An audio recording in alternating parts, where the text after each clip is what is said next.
Assalamu alaikum, dear students. This is the lecture number 3.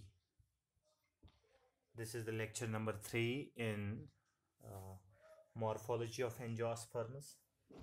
Now, my dear students, in this lecture, we are going to study the morphology of root. जैसा कि बेटा आपको पता ही है कि last lecture में मैंने आपको कहा था कि एंजियोस्पर्म की जो मॉर्फोलॉजी है इसको ब्रॉडली क्लासिफाई किया दो कैटेगरीज में. One is called vegetative morphology and another one reproductive morphology. So in the vegetative morphology, I said that we discuss the morphology of reproductive vegetative structures, that is root, stem and leaf.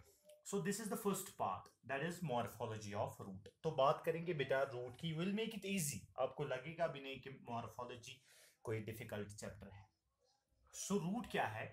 The first important point regarding root is that it is usually the underground portion. Root जो है, it is usually the underground portion which is usually cylindrical non-green part of the plant. Root जो है, it is usually the underground portion, cylindrical or non-green portion of the plant. As far as this root is concerned, it is usually the descending portion. Descending portion का मतलब है it grows deep inside soil. Descending portion का मतलब है it grows deep into the soil. जैसा कि आपको पता है, बच्चे को भी कहेंगे रूट क्या होता है तो बताएगा कि रूट वो वाला पोर्शन होता है जो जमीन के अंदर होता है. Now this root is positively geotropic and negatively phototropic. Root जो होता है, it is usually the positively geotropic and negatively phototropic. That means ये पसंद करता है सॉइल के अंदर जाना एंड लाइट से इसकी रिपल्शन है. It grows away from the light source. Now as far as this root is concerned, this root is not differentiated into, I'll write an important point. कुछ characteristics बेटा root के ऐसे हैं जो stem में हो सकते हैं, but there are some characteristics which are unique to the root. This root is not differentiated. This root is not differentiated. One of the major difference between root and the stem, this root is not differentiated into nodes and internodes. Root जो होता है, it is not differentiated into nodes and internodes. This root is not differentiated into nodes and internodes. So अगर stem की बात करेंगे, stem is usually differentiated into nodes and internodes. अब node क्या है? Node is the point where from leaf arises. For example, मैं यहाँ ऐसे एक simple सी diagram बनाऊंगा. This point at which leaf arises, it is called a node. ये जो point है इसको node कहा जाता है. And distance between two nodes, it is called as ion. Ion stands for internode. So root जो है, it is not differentiated into nodes and internodes. Now let's move ahead. थोड़ा सा आगे चलेंगे बेटा. As far as this root is concerned, in root, the lateral branch, in roots, the lateral branch are endogenous in origin. Roots में जो lateral branch होते हैं, they are endogenous in origin. ठीक है. On the basis of lateral branch, some are exogenous, some are endogenous.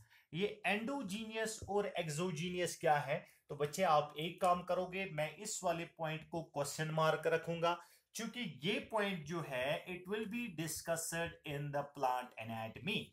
सो जब plant anatomy हम start करेंगे तब मैं आपको दिखाऊंगा, तब मैं वहां आपको बताऊंगा बेटा मैंने एक जगह आपको लिखाया था कि रूट में जो ब्रांच होते हैं they are endogenous in origin, तो तब मैं समझाऊंगा. लेकिन यहां आप याद रखोगे एंडोजीनियस का मतलब है इंट्रास्टीलर.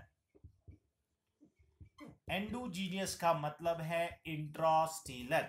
इंट्रास्टीलर क्या है वो सारी बातें एनाटॉमी में डिस्कस हो जाएंगे. So I leave it as such. मैं इसको ऐसे रखता हूं बेटा. Now as far as this root is concerned, ये जो रूट्स होते हैं, these roots are absent, very important point, entrance related point है बेटा. These roots are absent or poorly developed. These roots are absent or poorly developed in hydrophytes. These roots are poorly developed in case of hydrophytes. This is a very important point. ठीक है बेटा. Now, as far as this root is concerned, one more important point: roots possess root hairs. बात बहुत important है बेटा. Root जो है, root के ऊपर होते हैं root hairs. Now always remember that root hairs are unicellular and short lived. Root hairs are unicellular and short lived. मगर मसला है रूट क्या है. ऐसे तो आप बताओगे रूट्स के ऊपर जो हेयर लाइक स्ट्रक्चर्स होते हैं they are called root hairs. लेकिन मैं चाहता हूं थोड़ा सा आपको एक्सप्लेन करूं रूट हेयर के बारे में. For example, outermost layer of root जो होता है, this is called as epidermis. ठीक है बेटा. नाउ एपिडर्मिस जो होता है, there are some epidermal cells which get elongated. Some epidermal cells get elongated. जो epidermal cell elongate हो जाएगी, उस epidermal cell का नाम है trichoblast. अब trichoblast is a specialized type of epidermal cell which got elongated. Elongate इसलिए हो गई क्योंकि बच्चे इसका surface area increase हो जाएगा. Now this elongated epidermal cell is called as root hair. और root hair बनने से क्या हो जाएगा? Surface area increase हो जाएगा. Now formation of root hair will increases the surface area. When there is increase in the surface area, there will be increase in water absorption. जितना surface area increase हो जाएगा, उतना water absorption increase हो जाएगा. So two important points which you will remember regarding root hair. Root hair जो होता है, एक it is unicellular and another one is that this root hairs are short-lived. They are replaced after every 7 days. उसके बाद बेटा root के बारे में टिप की बात करेंगे. Growing point. रूट में जो ग्रोइंग पॉइंट होता है, that means a region of meristematic cells जो होता है, ग्रोइंग पॉइंट इन रूट जो होता है, इट इज सब टर्मिनल. ग्रोइंग पॉइंट जो रूट में होता है, ये सब टर्मिनल होता है. सब टर्मिनल का मतलब है टिप पे नहीं होता है, बल्कि टिप के पीछे होता है. रीजन, फॉर एग्जाम्पल, एक सिंपल सी डायग्राम में रूट में बनाऊंगा. रूट की एक diagram. This is the region of, आपको पता है प्लांट्स में होते हैं, स्पेशल 9th क्लास में पढ़ा होगा, प्लांट्स में होते हैं specialised type of cell that is called as meristematic cells और मेरिस्टेमेटिक टिश्यूज. फॉर एग्जाम्पल, ये मेरिस्टेमेटिक टिश्यू जो रूट में प्रेजेंट होता है, इसको बोला जाता है root apical meristem. The meristematic tissue which is present in the root, it is called root apical meristem. In the same way, shoot के टिप पे जो meristematic tissue present होता है, that is called shoot apical meristem. क्योंकि हम बात root की कर रहे हैं, तो रूट की तरफ ही महदूद रहेंगे. Now root apical meristem जो है, this root apical meristem is protected by a structure. This structure is called as root cap. Root apical meristem के ऊपर नेचर ने एक कैप लाइक स्ट्रक्चर रखा. This cap like structure is called root cap and this root cap is also called as calyptra. अब root cap का क्या काम है? रूट कैप का काम है मेरिस्टेमेटिक रीजन को, रूट एपिकल मेरिस्टम को प्रोटेक्ट करना. रीजन ये है, रूट को पेनिट्रेट होना है deep into the soil. So there is a possibility that friction with the soil particles may damage this root apical meristem. So nature ने क्या रखा? रूट के ऊपर रखा root cap. Now that is the point that root apical meristem or growing point, that is root apical meristem, is subterminal in root because of the presence of root cap. These were all important points regarding root. बात करते हैं जिगर function की. As far as the functions of root are concerned, now primary functions तो दो है. I'll discuss only two functions. There are only two functions of root. First important function of root is that it is involved in anchorage.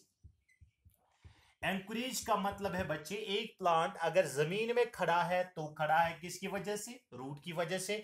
ये it helps in binding with the soil particles So this is called as anchorage. The second important point in the root is that it is involved in absorption of water and minerals.